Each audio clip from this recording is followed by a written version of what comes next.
the current public health crisis, we are all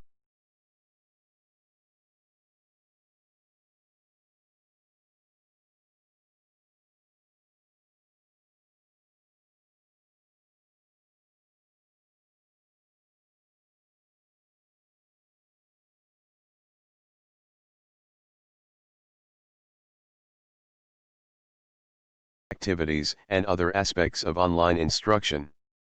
We have started series of video lectures to help you in online teaching and learning.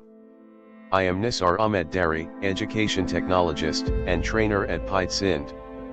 We make education technology easy for you.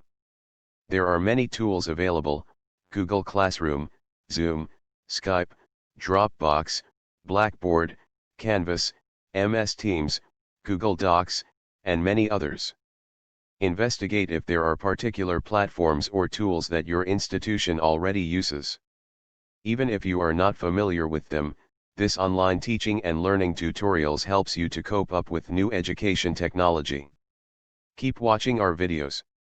This course will help you in designing online teaching curriculum and with the tools and knowledge needed to work in the field of online education and use technologies such as mobile apps and video conferencing within the learning environment.